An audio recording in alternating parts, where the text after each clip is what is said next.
शतनाम स्तोत्रं मुरारंभ। आञ्जनेय महावीरो हनुमा मारुतात्मजः। तत्त्वज्ञान प्रद सीता देवी मुद्रा प्रदायकः। सर्वबन्ध विमोक्ता च रक्षो विध्वंसकारतमः। परवद्या परिहारः परशौर्य विनाशनः। परमन्त्र निराकर्ता परयन्त्र प्रभेदकः। सर्वग्रह विनाशी च भीमसेन सहायकृत्।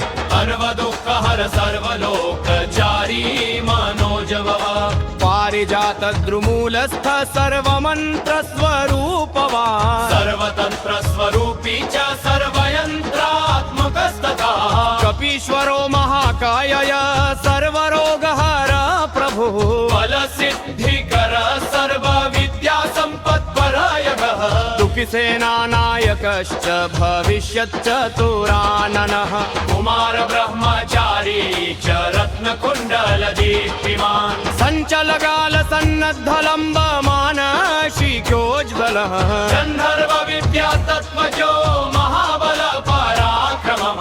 कारागृह विमोक्ता च शृङ्खला बन्धमोचकः।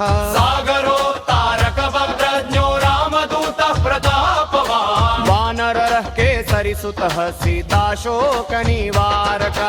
अञ्जनागर्भ सम्भूतो बालार्कसदृशाननः। विभीषण प्रियकरो दशग्रीव कुलान्तकः। लक्ष्मण प्राणदाता च भद्रकायो महाकृतिः। चिरञ्जीवी रामभक्तो दैत्यकार्य विघातकः। अक्षहन्ता काञ्चनाभः पञ्चवक्त्रो महातपा। लङ्किणी भञ्जनः श्रीमान् सैन्धिका पारबलपरः। गन्धमादन शैलस्थो लङ्कापुरवेदाहकः।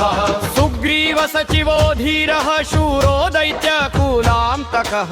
सुरार्चितो महातेजा रामचूडामणिपरः। कामरूपी पिङ्गलाक्षो वार्धिमैनाकपूजितः। सबलीकृत मार्तण्डमण्डलो विजितेन्द्रियः।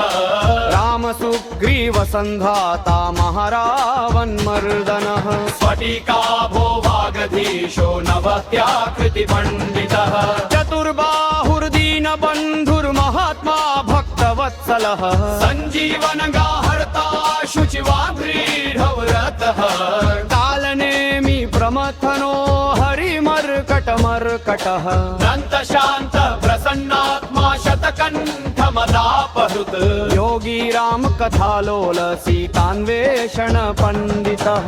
वज्रदंशुर वज्रनखो रुद्रवीर्य समुद्भवः।